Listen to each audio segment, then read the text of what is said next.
ओम नमः शिवाय. नमस्कार सगळ्यांना. मी कविता नेहरे आणि तुमचं सगळ्यांचं स्वागत आहे अन्नपूर्णा बाय कविता नेहरे या यूट्यूब चॅनलवर. आज आपण बनवणार आहोत एकदम अतिशय पौष्टिक, रोग प्रतिकारक शक्ती वाढवणारं आणि पूर्णपणे तेलाशिवाय बनणारं शेवग्याच्या शेंगांचं गरमागरम सूप, ड्रमस्टिक सूप. सूप इतकं हलकं आणि आरोग्यदायी आहे की वजन कमी करायचं असेल, सर्दी खोकला असेल किंवा शरीरात कमजोरी वाटत असेल तर हे नक्की करून बघा. चला तर आपण सुरुवात करूया सूप बनवण्याच्या प्रोसेससाठी. सगळ्यात प्रथम मी शेवग्याच्या ड्रमस्टिकचे क्लीन करून घेतले होते ह्याप्रमाणे. आता आपण गॅसवरती एक पातेल्यात शेंगा ॲड करूया. त्यात लागणारी बाकीची सामग्री मी सांगणार आहे तुम्हाला. शेवग्याच्या शेंगांचे छान असे तुकडे क्लीन करून घ्यायचे. एक छोटा कांदा चिरलेला, 5 ते 6 लसूण पाकळ्या, 1 इंच आलं, 1 तमालपत्र, थोडी कोथिंबीरची देठ, 8 ते 10 पुदिन्याची पानं, अर्धा टीस्पून जिरे, अर्धा टीस्पून धनापूड, काळी मिरी, मीठ चवीनुसार आणि पाणी. मी शेंगा मस्त निवडून क्लीन करून घेतल्या त्या छान अशा कट करून दाखवल्याप्रमाणे. त्यात मी कांदा ॲड केलेला कापलेला, लसूण पाकळ्या ॲड केल्या आहे आणि सगळ्यात मेन म्हणजे ह्याच्यात हिरव्या मिरच्या टाकून ह्याच्यात सगळ्यात मेन इन्ग्रेडियंट्स म्हणजे मी ह्याच्यात कोथिंबीरचे देठ घेतले आहे, ज्याने टेस्ट खूप छान येते. आणि असे देठ घेऊन क्लीन करून घेतले आहे, तेही त्यात टाकणार आहे. हे तुम्ही कुकरमध्ये टाकू शकतात, तुम्ही पातेल्यातही उकडू शकतात. दालचिनी, लवंग, अख्खे मसाले मी टाकले थोडे. हे छान असं टाकून एकत्र याच्यामध्ये पाणी ॲड करूया. 15 ते 20 मिनटं शेंगा मऊ होईपर्यंत शिजून घ्यायच्या ह्या. आणि जर तुम्ही कुकरमध्ये टाकल्या तर 2 ते 3 शिट्ट्यामध्ये छान असं मऊ शिजतं. पातेल्यात टाकलं तर तुम्ही मऊ होईपर्यंत शिजून घ्या. छान असं पाणी ॲड करून छान आपण हे शिजवून घेऊया 15 ते 20 मिनटं. अगदी सोप्या पद्धतीत होतं हे तयार आणि मेन म्हणजे बिना तेलाचं आहे. पर्यंत नक्की बघा. आणि हो, मी नेहमी बोलते, जेवण बनवणं ही एक पोट भरण्याची गोष्ट नसून ती एक कला आहे आणि हीच कला तुम्ही सगळ्यांनी जपावी, म्हणून मी तुमच्यासाठी घेऊन येते अगदी सोप्या पद्धतीत रेसिपी. तर व्हिडिओ शेवटपर्यंत नक्की बघा. आणि ह्या सूपचे फायदे मी तुम्हाला सांगणार आहे. हे सूप कॅल्शियम आणि आयर्ननी भरलेलं आहे. रोग प्रतिकारक शक्ती वाढवते, पचन सुधारते, BP नियंत्रणात ठेवते आणि त्वचेसाठी खूप फायदेशीर आहे. वजन कमी करण्यासाठी तर हे उत्तम आहे, कारण यात अजिबात तेल नाही आहे. आणि शेंगा शिजल्यानंतर चमच्याने दाबा म्हणजे जास्त गर निघेल. कोथिंबीर देठ काढायलाच हवा तर चव खूप छान येते. सूप जास्त घट्ट वाटलं तर गरमागरम पाणी टाकून पातळ करू शकतात.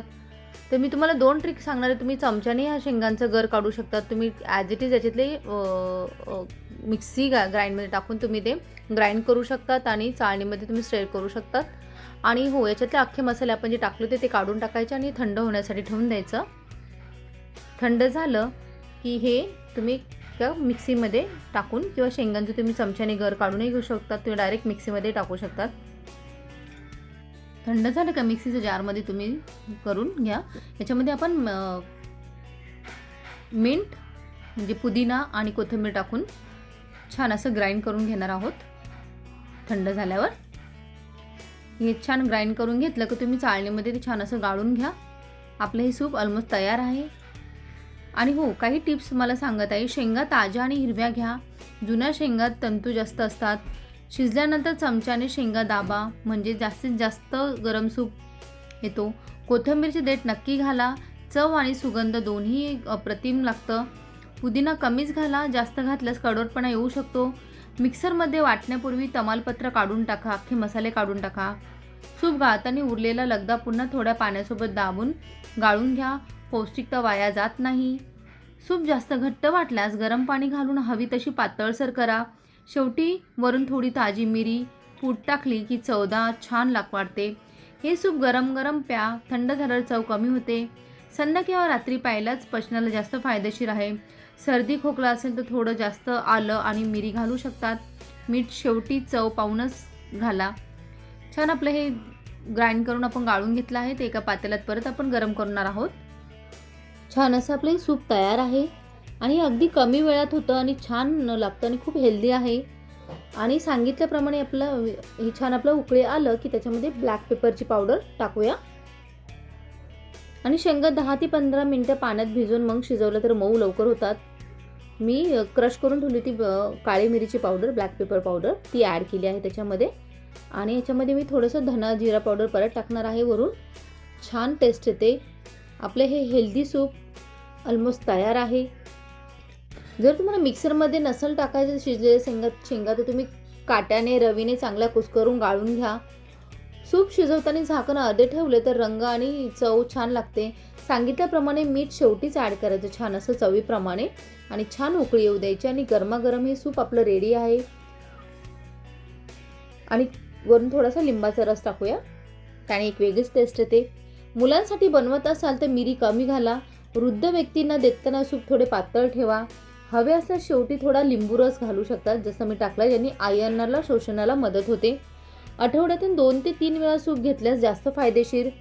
सूप बनवताना अल्युमिनियम ऐवजी स्टील किंवा लोखंडी भांडे वापरा.